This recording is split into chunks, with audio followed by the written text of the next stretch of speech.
Welcome to Sane-ish, the podcast for people healing from trauma, addiction, abuse, mental health struggles, grief, narcissists, and every other flavor of chaos life can throw at you.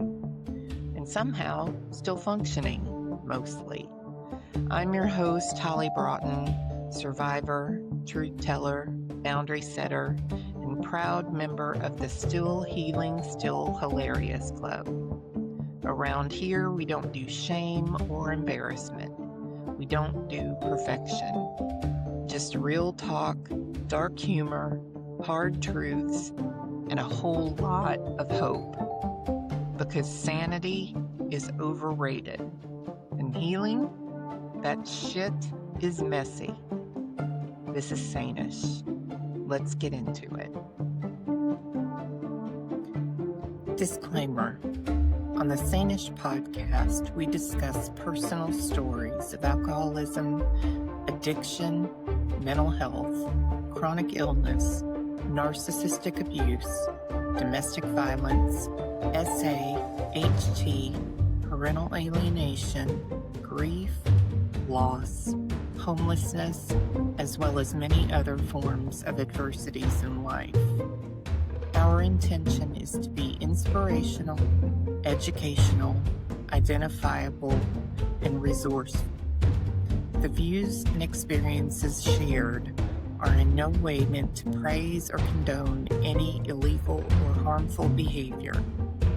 This content is for educational purposes only and not intended as professional advice. If you or someone you know is struggling with any of the above, we strongly suggest seeking help from a qualified professional, support service, or hotline related to your specific issue.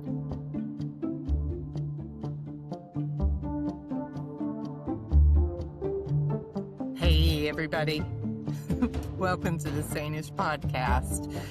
This is episode 30, and this is an episode that wasn't going to be, but you are going to see it anyway.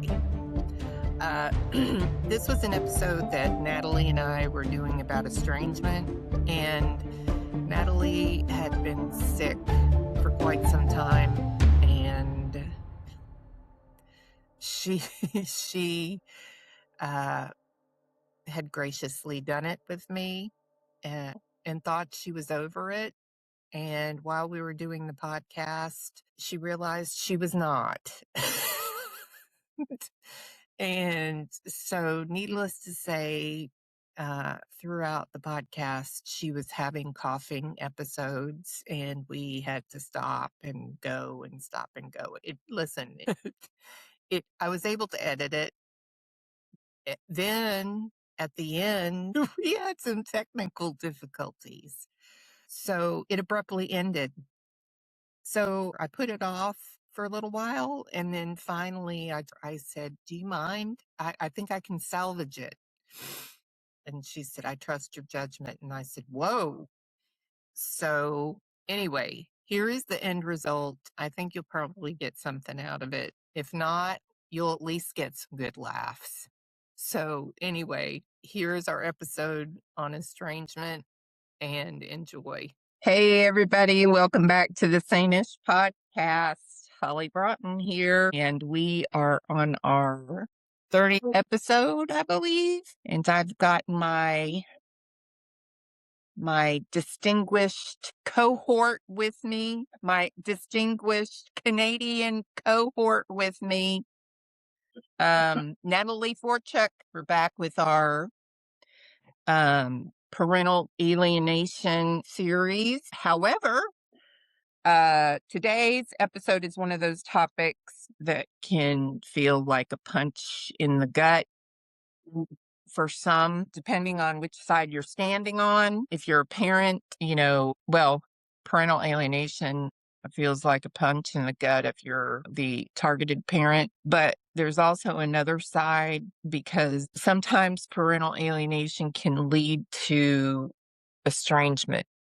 But there's many facets to that too. So we're going to talk about that today. So, however, there's also the child side as well. So we're going to talk about that today. We're going to talk about estrangement today, like what estrangement is, what alienation is, how they overlap, the signs, I guess. I'm sure Natalie's going to talk about maybe why it's trending on TikTok. Yep. I know she's been following it on TikTok, what helps, not helps, and then we'll just see where it goes. So anyway, welcome, Natalie. Welcome back. Thank you. It always seems like we have struggles getting back together. We can blame that one on me this time. I've been fighting with the flu I call it now the plague, for 3.5 weeks. So you'll forgive me. I have my trusty needle citrin product placement. It's what's keeping me alive and going. So we'll be sipping often as we talk. And just wait till the meds kick in. You'll probably see a different world. Some go bing and this and that. Yeah, it's been a journey. The month of January, which lasted 11 months, in 1 month, just took me out in so many ways. It's just been ridiculous. I'm so glad we've gotten it together, and here we are to talk about the topic of estrangement, which is a hot button word these days. For all of Holly's followers and listeners and people watching, we often talk about parental alienation, which is why we're here, and Holly and I do a series on it.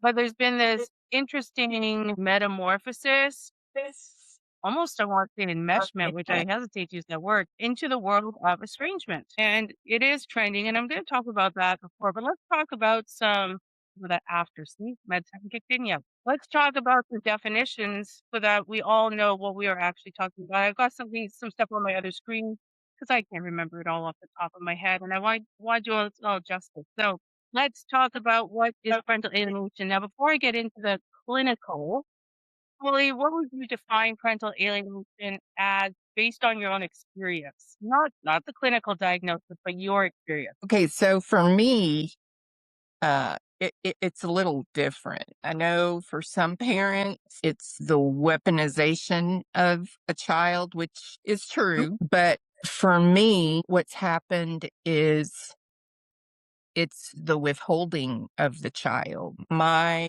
daughter has been withheld from me, where in several cases, I was not able to see her, speak to her. I was able to speak to her, but it was slowly taken away. Like it was gradually taken away. Like everything was gradually taken away. And I didn't understand why.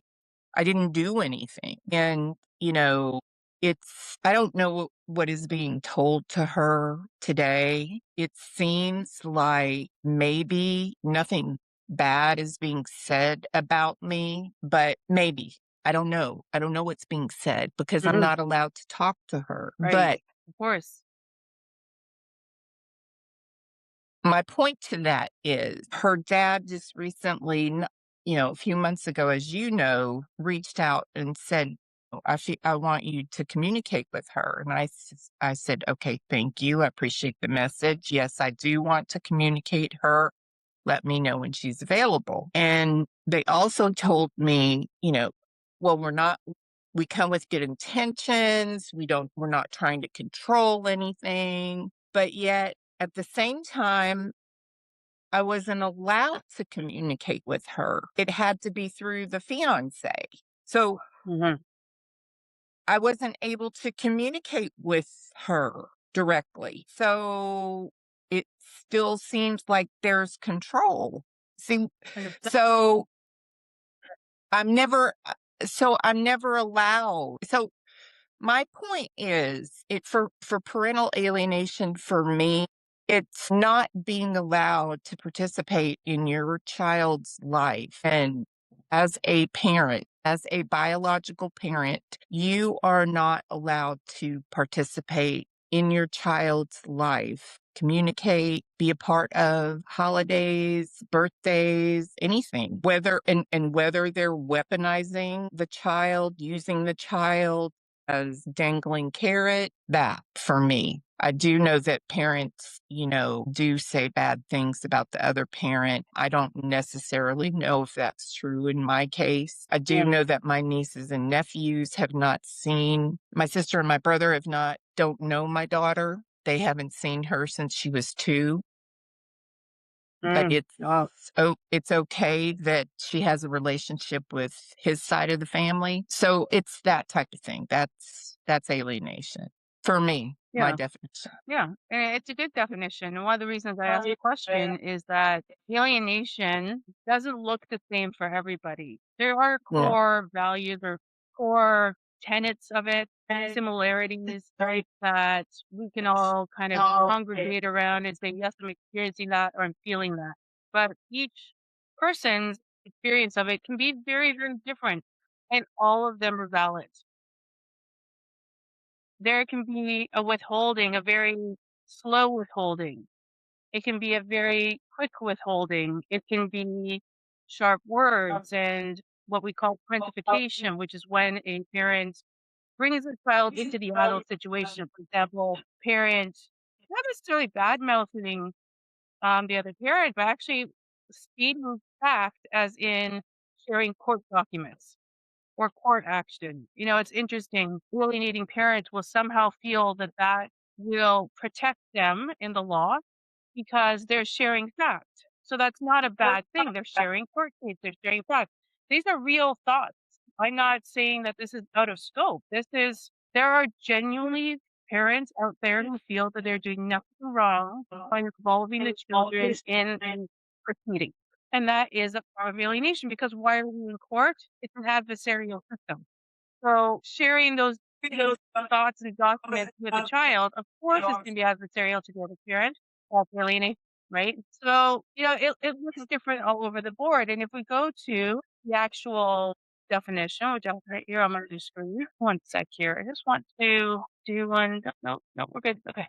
So, parental alienation, or PA, is a form of psychological manipulation where one parent, the alienator, acts to destroy the child's relationship with the other parent, the targeted and or alienated parent.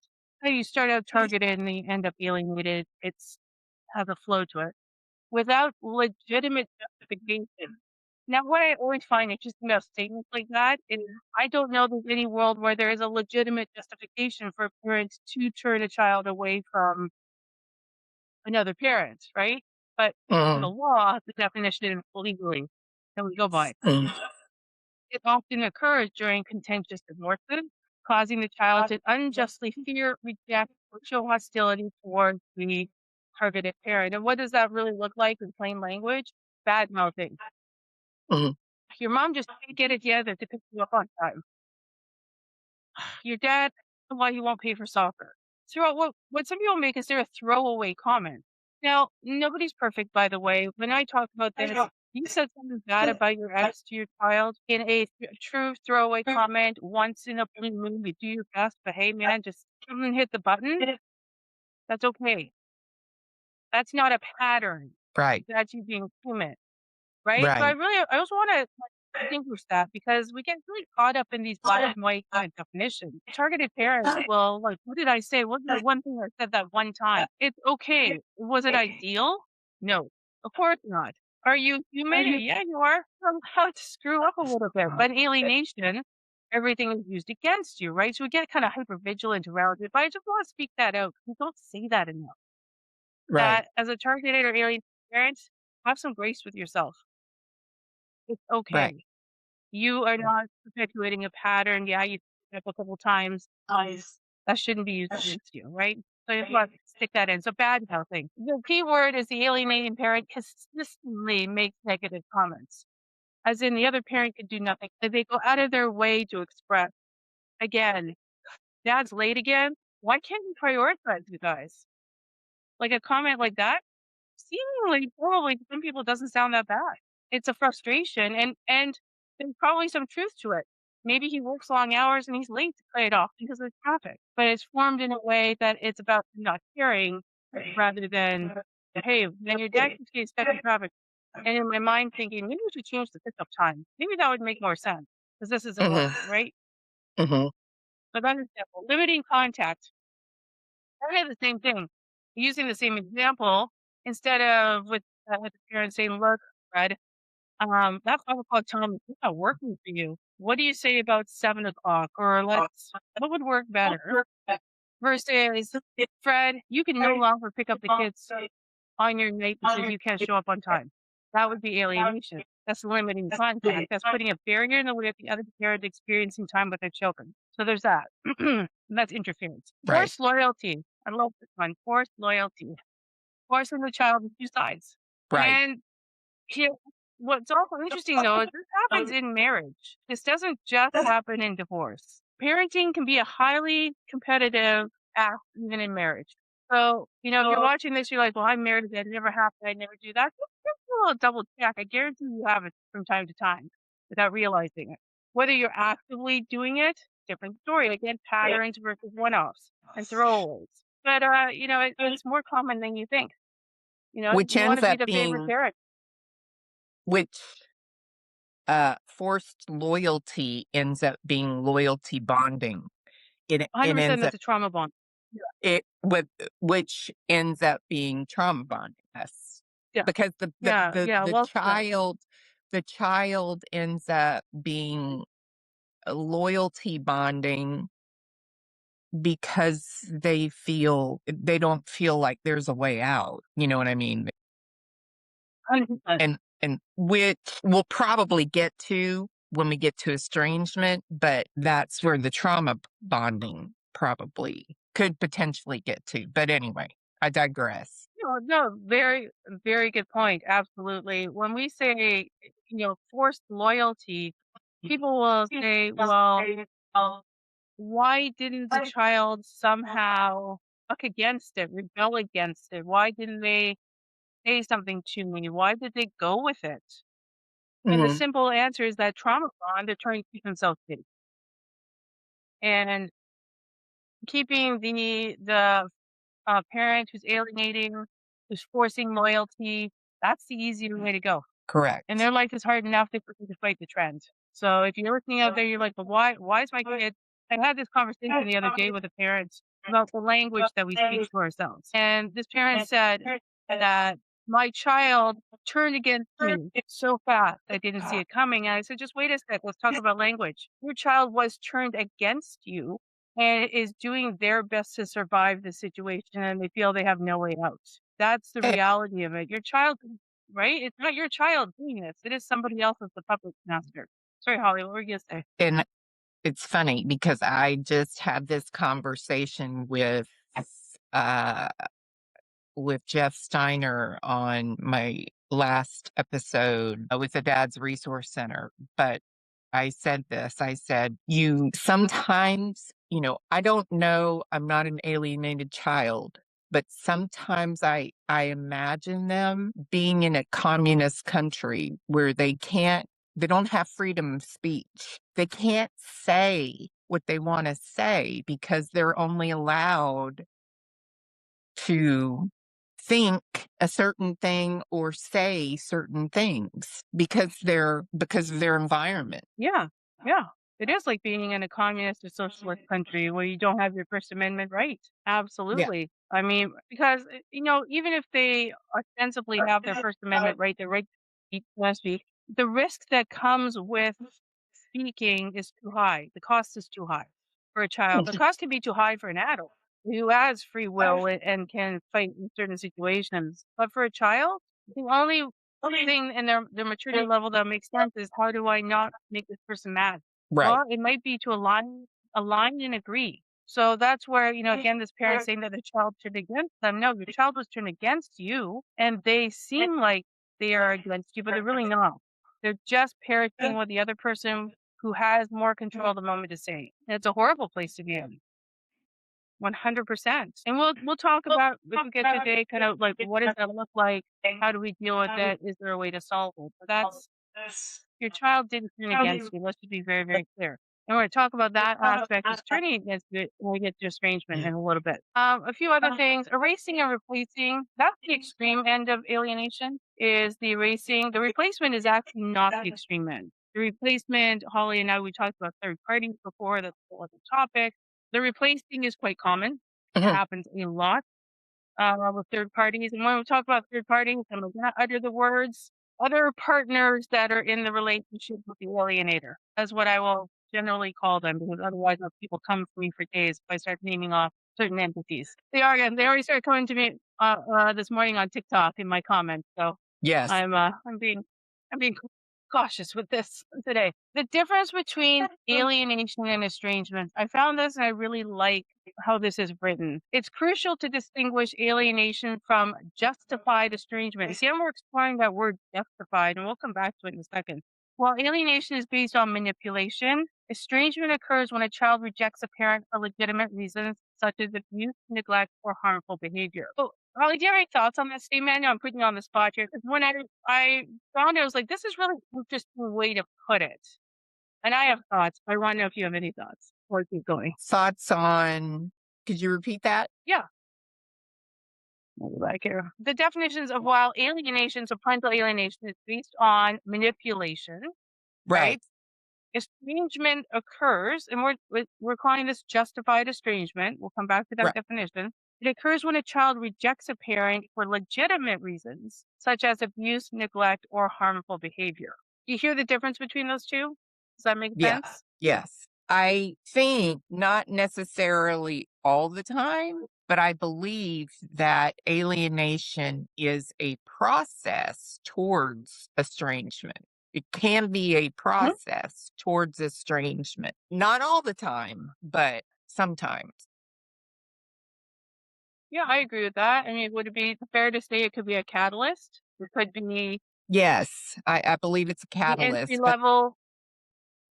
Yeah. And estrangement, I think people need to understand that estrangement is an outcome. It's not a diagnosis. Well said.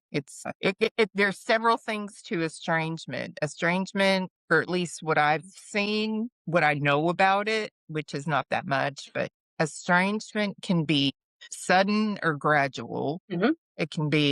It can be temporary or long term. It can be peaceful or hostile, and it can be based on perceived harm or real harm or implanted harm. So there's many, many factors to a child cutting off a parent. And I don't, I'm not that familiar, but I guess it could happen the other way, where eventually a child could be estranged from the alienator too, I guess. They could, sure. So I don't know. I think you just gave some beautiful contrasts about what estrangement can be. It can be fast, it can be slow, it can be peaceful, it can be hostile, it can be all the things that you described. I think one of the first things to tackle when we start to compare alienation, parental alienation specifically, there's alienation of affection, which is a different thing, by the way. So we want to specify parental alienation in its case. And estrangement, I'm going to put this out there. You can comment in comments and let me know your thoughts. Alienation is not a choice, estrangement is. Right. For the person who's an addict.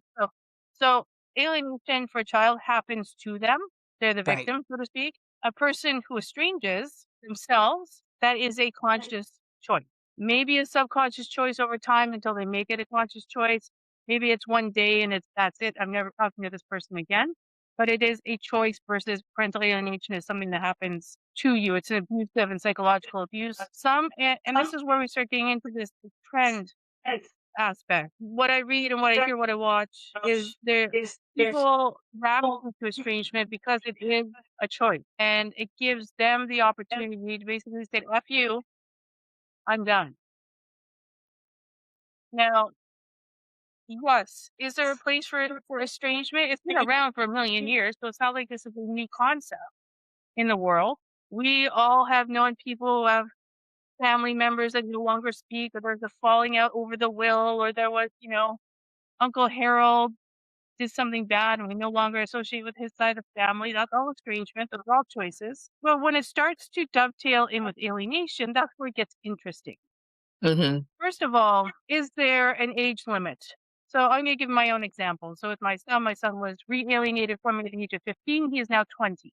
When did that alienation or did it become estrangement? Because again, I will go on to TikTok, and yes, I do spend a fair amount of time. No judgment, no judgment. It's fun. There is a serious question in this because as an alienated child, he most likely or allegedly experienced abuse. Alienation is a form of psychological abuse, so it's reasonable to state that, but I will say allegedly or likely experienced abuse. And I am at the center of that abuse. I'm the cause, even though I didn't Mm-hmm. perpetuate the abuse.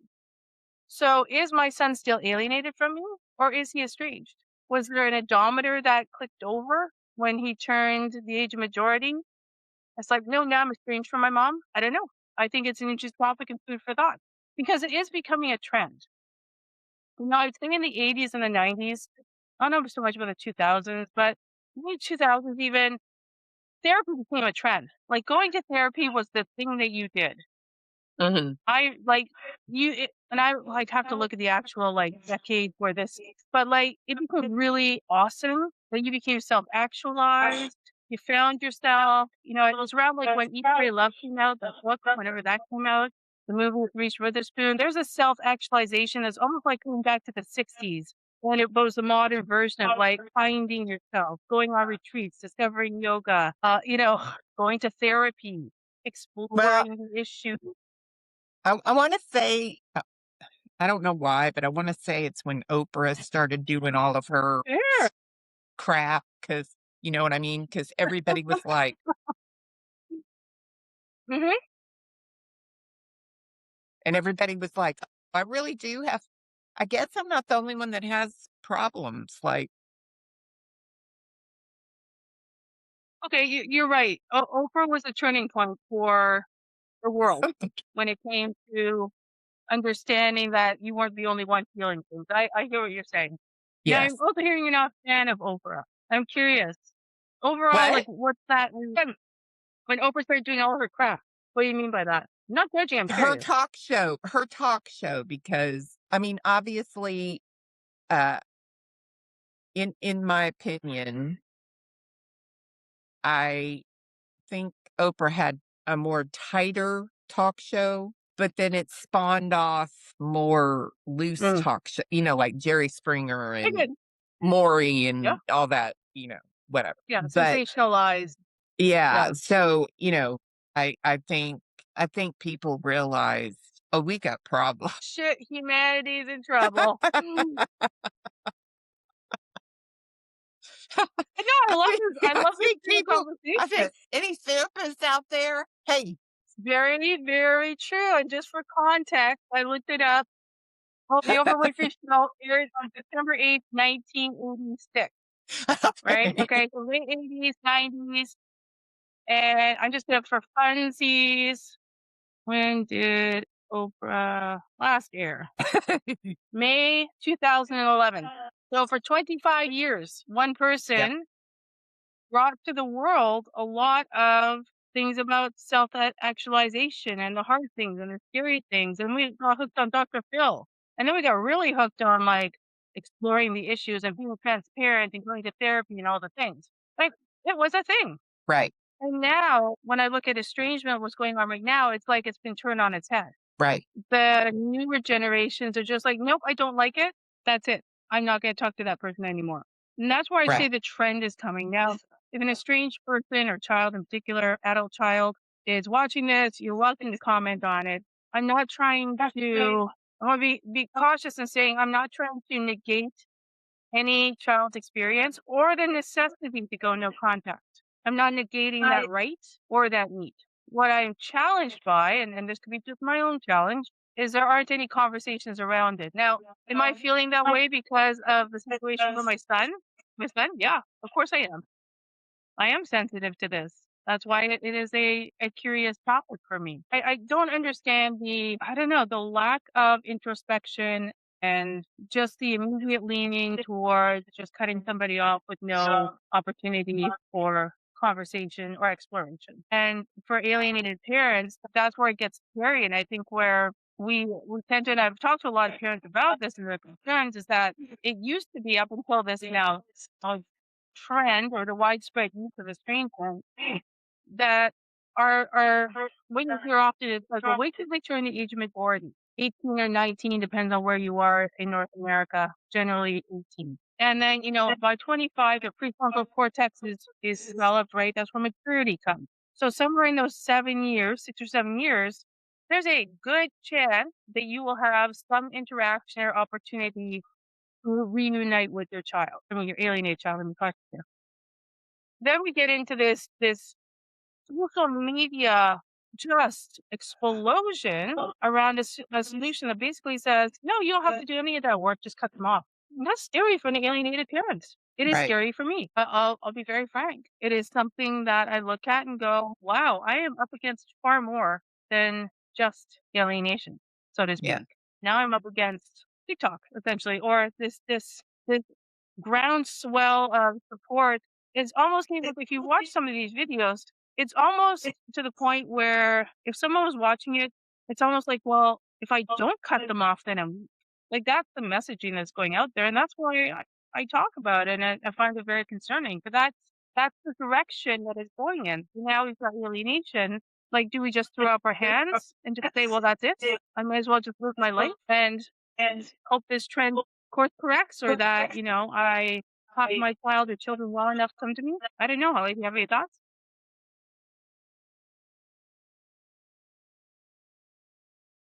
I think and this is just my opinion, and I do want to make this very clear too on here, because I try to make our podcast a very safe place. So whether you're an Yeah. alienated parent or an alien or an estranged child, I just want to be very fair. I don't know either situation, so and I don't know why you made your choices. We try to understand, and and either way, there's obviously pain involved. Mhm. So on both sides. So I want to make that very clear here. And we Yes. try to but I believe today that if a lot of maybe what's happened, or a lot of the trend on TikTok or on social media, and what I don't here's what I don't understand, because it seems like a lot of the younger generation are, they're so, oh, you hurt my feelings, oh, Mm. you hurt my feelings. Oh, you hurt my feelings. Oh, you hurt my feelings. But yet, when it comes to this topic, then they're like, well, you were toxic. The big T word. Yeah.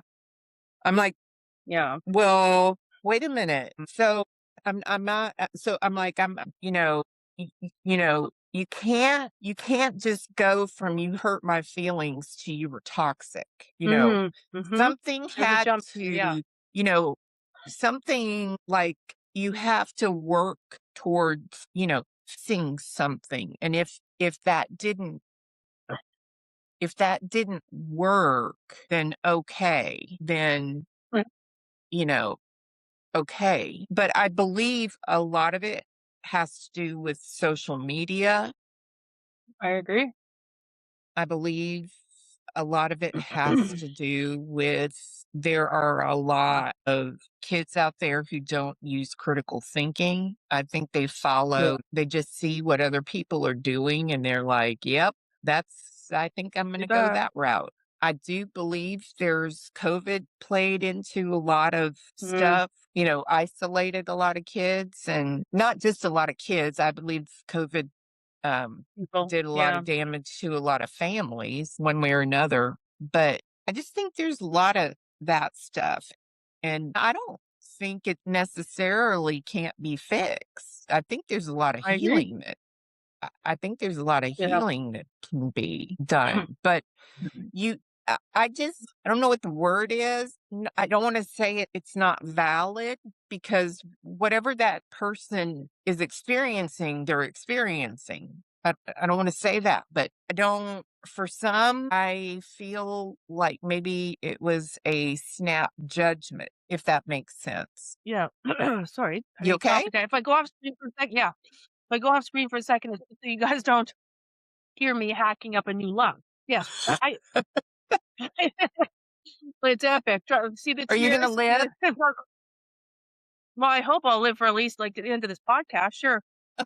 Well, fingers crossed for that, and we'll take the rest of the evening from there. It's an hour by hour. Don't. I hope you, Doing my I job hope you here. don't. The struggle is real. The struggle is Please real. don't. I hope I'm not estranged after this episode. Oh, wait, this topic is really toxic. So yeah, we're done. I don't want to talk to you about it. Forget it. Go over it. I'm out. Oh my God. Wait, Anyway, I I'll love turn that it you back brought over. up the word toxic. Yeah. Because this is in the accounts that come across my algorithm. As you know how the algorithm works, you watch something once and you hear all about it. Majority of account names have the word toxic in it. Surviving your toxic mother. How to recover from a toxic mother. It's usually about mothers, by the way. Get rid of toxic parents. Like it's quite uncanny. And so for funsies, while I was coughing, I also looked up the definition of a toxic parent. I agree with what Holly's saying. There's this big leap from parents, human, show me a parent who hasn't made some mistakes. That does not make them toxic. Are there toxic parents out there? Yes, there are. Don't get me wrong. But here's the definition of a toxic parent. A caregiver whose consistent negative behavior, consistent, such as manipulation, criticism, or control, inflicts long-term emotional, mental, or physical harm on the child, and they prioritize their own needs over their child's well-being. Well, ironically, when I hear that, or unironically, do you know what kind of parent that I would attribute all of those things to? An alienator. Right. Because that's exactly too. what they do. Right? Me too. Right? So yeah. Yeah. No, it wasn't your question. It really is. If you want to talk about toxic parents, that is the definition of what an alienator does. Right. So why is the targeted parent still being targeted? All right. She apparently is having a coughing fit. So we will talk about black and white thinking, the estranged child, adult child, maybe saying that you were all bad, rewriting childhood history in extreme terms. The child refuses repair attempts, even sincere ones, which is kind of where I was going with what we were talking about. And jumping from what I was saying is, you hurt my feelings to you're toxic. So the child refuses repair attempts, even sincere attempts from the parent. The child aligns strongly with the other parent's narrative. The child's anger feels outsized compared to what actually happened. The child blocks siblings and grandparents too, full cutoff of the targeted parent side. And so there's those type of things. And that's where alienation could be involved. And like I said, this is a this episode on estrangement is a wide open discussion. This is not like one person's This view. is not definitive. No, No. this is No. not one person's view on estrangement. We're No. talking like as a whole. Yeah, that's a very good point, Holly. I just want to echo that our chats are about alienation, and now estrangement is entering the chat as a new member of the conversation. This is a very high level introducing the possible dovetailing of alienation to estrangement. And just, it's mostly my thoughts personally on how this trend is playing into alienation. And the one thing I wanted to speak to that is, we're talking about, or Holly, you were mentioning social media, right? children aren't allowed to make up their own minds anymore. You're talking about critical thinking. Mm. When I was growing up, I didn't have social media, obviously. We had TV. Great. The biggest thing that happened was a 24-hour news cycle. But I still had to make a myriad of decisions for myself through critical thinking. Simple as stuff to how to do my homework to how do I get a job and make money and save, and how do I invest, and how do I there's kind of just like, where do I go to school? How do I deal with the bullying at school? Mhm. How do I deal with my emotions, my feelings? Mhm. I wasn't in therapy at the age of 12, 13, 14. It wasn't until I was in my 30s. Maybe I should have been. But I also didn't have all of these but a loud chirping in my ear that were influencing me and giving me the solutions before I even thought about what the problem was. Right. And that's where I see the rift around estrangement, because if we think about alienated kids, ages 12 and beyond, within the court system generally, age 12 is now considered to be you can make your own decision. Now, at the age of 12, interestingly, I was babysitting and keeping other humans alive, so I was allowed to do that. But I was still being a kid. So, with the age of 12 being kind of the age of majority almost in alienation or in the court system, one of the things I was saying before, at the age of 12, I was babysitting and keeping humans alive.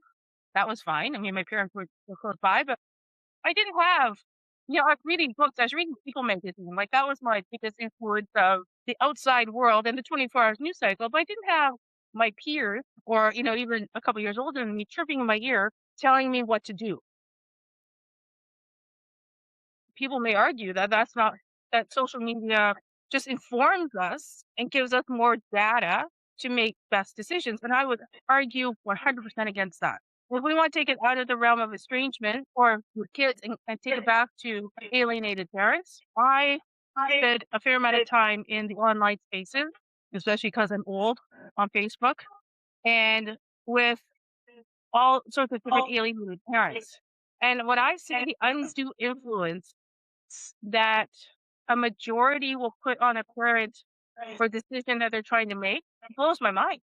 I Yeah. see parents influenced by people they don't know, people who are on social media. And of course, don't get me started on the alienation influencers. They're out there who Sure. are telling you what you need to do to be a better parent so you can get your child back. So it's not, this influence isn't just limited to the alienated child to estrangement. It also impacts us as alienated parents. We still need to critically think. I think that, those two words are the number one thing that every human, really, but an alienated parent needs to do. You need to step back and look at your own situation and critically think through it. Stop looking for, I say, like-minded people, but really, those like-minded people that you feel are like-minded generally are posting what they're posting because they're hurting. They're posting from Mhm. emotion, they're not posting from fact. Right. And that's why I see alienated parents really harm themselves in their cases. I know I'm going off on a tangent differently, but kind of all ties together, I hope, maybe. If I can give any sort of advice and encouragement, is just step away. Stop looking in groups and to sit and look at your own case and critically think your way through it. Doesn't mean not to look for advice or examples or things that will help you get you through your case, whether it's personally, you know, emotionally, physically, mentally, and certainly in your case. But don't let other people decide your alienation journey. And this is why I would say to my son about estrangement, is if this is why he didn't magically, now I'm going to be a little strict here, didn't magically come back to me when he turned 18 and he's still alienated from me and now he's estranged. This is what I would tell him. Don't let other people take away your ability to critically think. It's the best thing we Well, have as human beings. That's not what we have. there are many factors involved when you get into social media because and that's where you have to be careful, not only on Facebook, even in groups, there are bots, there are Mhm.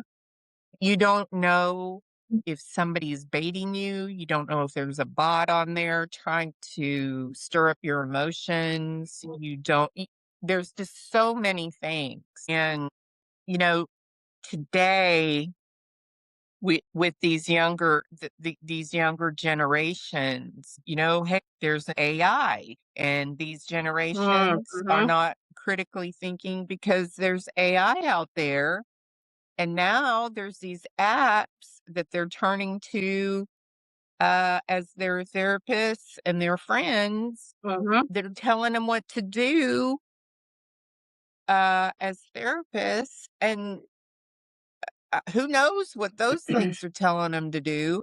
And so, I mean, that's scary. So I don't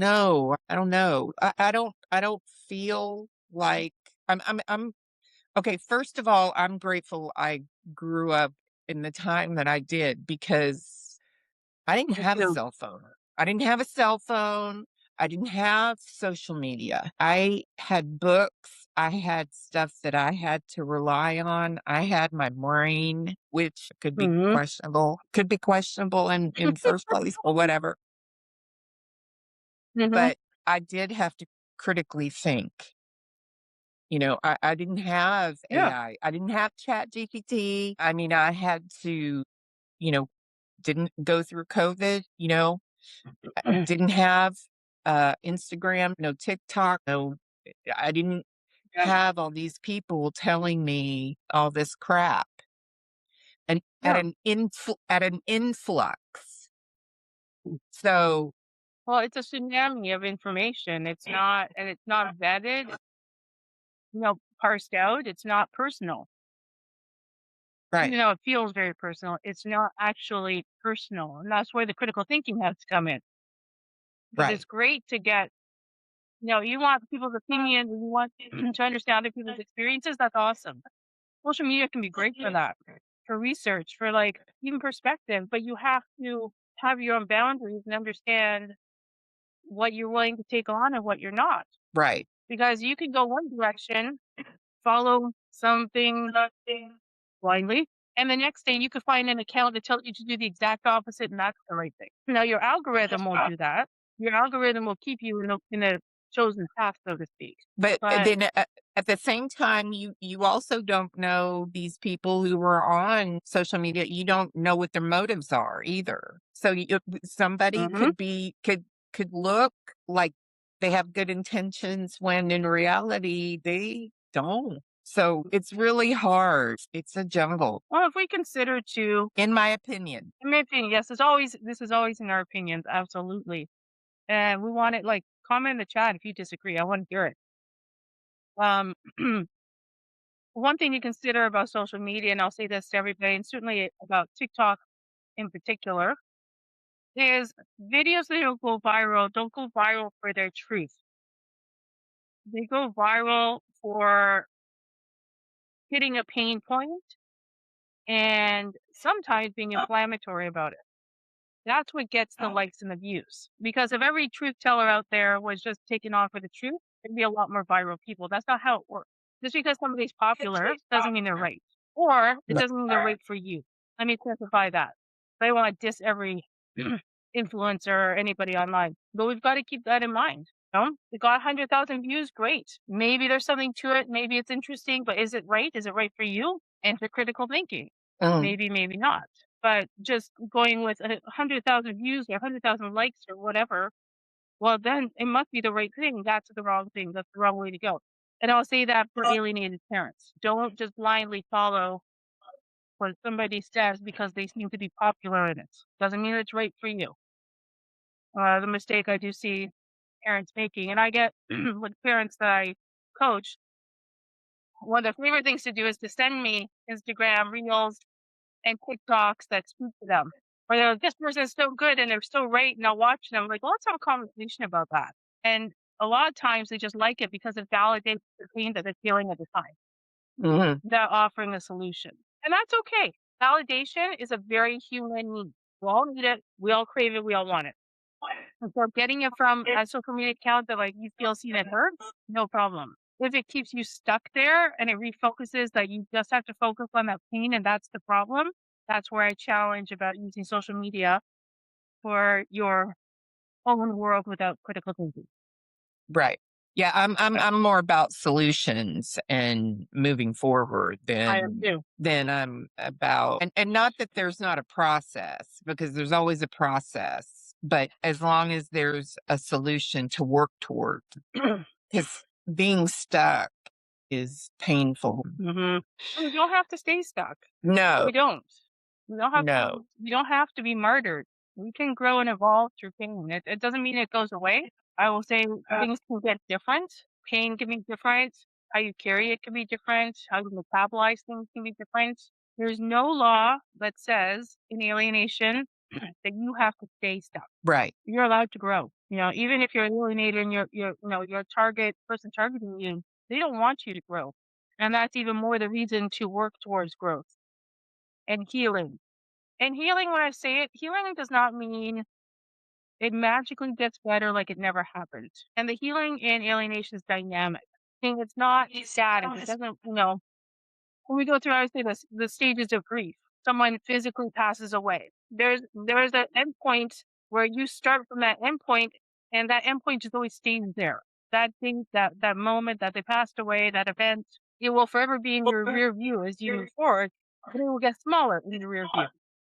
Mhm. That doesn't happen in alienation. That's the living grief. Right. So healing. Estrangement can also be more trauma based too, which means there's no alienation. And the common signs for that are specific, meaning there's consistent examples of harm. The child attempted boundaries before with no contact. The child is open to limited contact if behavior does change with the parent. The child's story includes new, I love you, but I can't do this type of thing. The estrangement includes patterns of abuse, addiction, chaos, violence, neglect, emotional cruelty, repeated boundary violations. That estrangement is more trauma based and more understandable, more acceptable, more people understand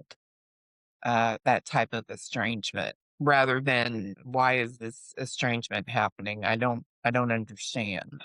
And Well, and I'd say with that, just to interject or not hacking up a lung, that a lot of parents who are estranged or even alienated truly don't know why. And this is a big controversy online because if you look at accounts of children, adult children who've chosen to estrange their parents, they will say they know why.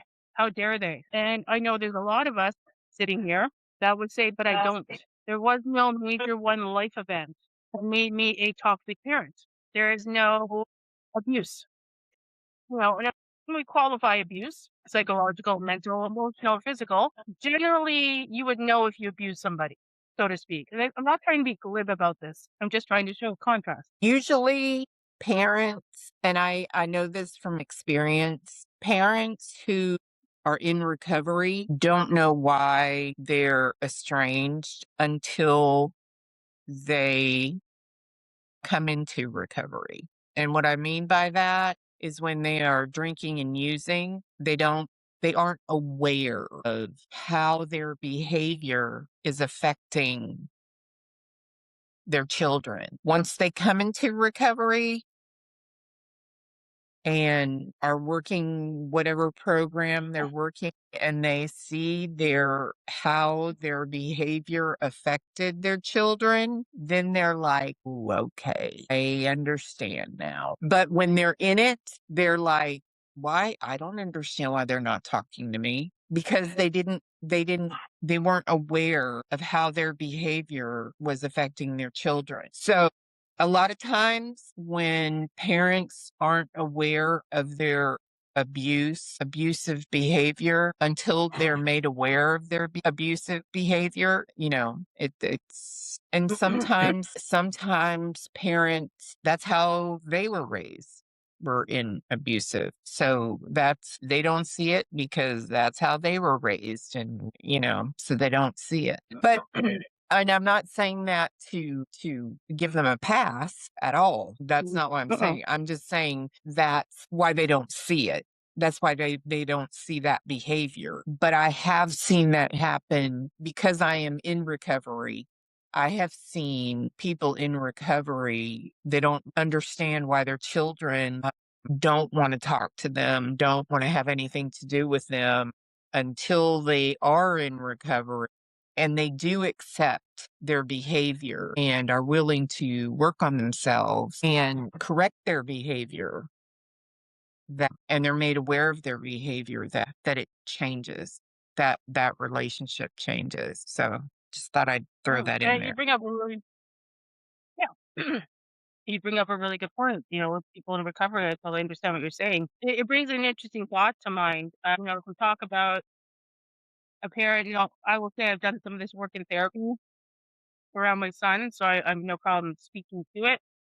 If we talk about the steps in some recovery programs, one of them is if I remember correctly, a fearless moral inventory. Hmm. And I'm curious about, when we're alienated, targeted, blamed of abuse, or estranged, whether that is an exercise that would actually be of value. Because what I'm hearing, looking everything kind of on its ear, is that a lot of these kids, adult children, it's what angers them the most. It's not actually necessarily the behavior, it's the lack of accountability around the behavior. And when we say, like, I don't know what I did, is it our job? Is it incumbent on us? Estranged kids would say yes, to do that fearless moral inventory and figure it out. They don't necessarily want to tell us, but they do want us to figure it out and come to them with that. That makes any sense. That's what I'm hearing. Right. So we're talking about recovery in particular, and the fourth step, which is a fearless moral inventory. And what I am seeing in this trend is that it's not necessarily the abuse or the perceived abuse that occurred or the actual abuse. Is the lack of accountability from the parent. And where the dissonance is happening is parents saying, I don't know what I did, without actually actively trying to find out what they did, but the kids don't want to tell us. They Right. want us to already know and come to them with what we did wrong, which is an interesting dynamic. Because for me, be like, tell me, let's talk about it. Like, I wanna know, but it's more they want us to figure it out ourselves. And so I come to that fourth step, fearless moral inventory. Maybe that is something that, if we're estranged from our adult kids, or, our teen cooking alienation, maybe that's work that we need to do. I don't know. It's a worthy question. Yeah, It's work I I've done in therapy, um, around my son. yeah, I don't know. That's an individual question that one would have to Mm, ask themselves. But on the yeah. flip side, with the adult child, they would have to ask themselves too, hey, am I just cutting them off to just cut them off? Or No, because yeah. that's not fair either. And that's kind of the point of it, is the inequality of, okay, let's say even if I was to do this, a fearless moral image, do the whole thing, what about the other party who has summarily just acted against me without looking within themselves about why they chose to do that? Yeah. Well, you would It's a very think individual question, for sure. You would think at some point, and I've seen this happen, but you would think at some point in their life, once the children get older, there's going to be a point in their life where something's going to happen, and Mm, somebody is going to say, "What about your mom?" or "What about your dad?" Whoever they're estranged from, which is going to turn a key, and they're going to be like, "Hmm." we hope. Yeah. And so, I can only speak for myself, but I wouldn't be able to hold on to that type of ick forever. Like I would have to I'm with purge you. that out. Like but that's me. Hmm. I I I just hear you. can't hold on to that stuff forever. So I don't know. And I do, and I'm with you on that too. Well, when you look at, again, in social media, where it's constantly being put in your face to hang on to it, that you're righteous in your anger, you're righteous in your indignation. There's not a lot of space for, hey, let's figure out a way to metabolize this and grow and figure it out. It's Right. inflammatory, and it's meant to keep you in a certain space, Right. right? until maybe that trend shifts to a more critical thinking trend where there's more people influencing saying like, yeah, okay, I got you, but we can't stay like this forever. What are we gonna do about it? I hope to see that like trend happen. But for now, it's keeping people stuck in the anger cycle. And until some people critically take their way out of it or just get tired of it, really, it's kind of where things are at the moment in society. Well, I'm hoping that because it seems like, and this is just my perception, which could be screwed up, but I just feel like right now there's just absolutely no accountability anywhere, in anywhere. Yeah, I'm with you. And I feel like that's not really good look on anyone or our children right now. So For sure. for me, it's really important for me to take accountability for myself and to show people that it's really not that hard to take accountability for yourself. And it's actually kind of cool to do it because it shows people It is. that it's really not that hard. And people actually respect you for when you do take accountability for yourself, so that it actually, uh, it actually turns into a good thing, like it turns into a Mhm. good Yep, trend, I do. because apparently nobody else is I going to do. do it. Well, you're right. And for one, we only have control over ourselves, right? Exactly. So that's number one anyhow. Yeah, you read But my number two, mind. if you're feeling out of control, accountability is an awesome flex. Accountability does not have to be, woe is me, I fucked up, I'm a horrible human being, I shouldn't walk this earth, I'm so sorry. Okay, those are emotions you may go through and they're valid. But taking accountability is like, did I just overcome that? Did I just really Right. see that in myself and like I work to fix that for myself? And therefore, tangentially, either you won't be doing it in the world anymore, your relationships, or it may repair something. That's a flex for me. I don't fear Yeah, accountability at all. Is it I don't hard either. to hear things you fucked up? Yeah. Yes. It can be painful, hard, ugh, just ugh. But there's such peace and joy on the other side, and Right. strength and growth. I know, like I welcome. I'm like, hey, what did I do? What am I doing? Tell me. I want to know. I actually genuinely want to know. How can I grow from it? How can I fix this? How can I not do it in the future at the very least? Because that's the beautiful thing about humans. From no other animal, mammal on earth, we are the only ones that have the power to do this. Right. So why not do it? So, okay. What about like the uncomfortable truth? Like some families have alienation and real harm, and some families have a toxic parent and a manipulative co-parent. Some families have a targeted parent who makes mistakes but didn't deserve to be erased. And this is why so dangerous when social media reduces it to all estranged parents are abusive. You know what I mean? You're talking about like blanket statements. Yes. And Mm, all estranged kids are brainwashed. yeah, that those statements. No, I'm not saying that at all. None of that is So true. There's no one. that's kind of where I was going with the social media stuff. Like you can't, with the blanket statements, you can't rely on social media for that stuff. Because it's like alienation. Like my story isn't the same as your story. Your story isn't the same as her story. Her story isn't the Mhm. same as his story. We all have our little nuances about alienation. So I'm sure it's similar in estrangement as well. What you were saying about like blanket statements and how they don't apply because everybody's story is different. I agree.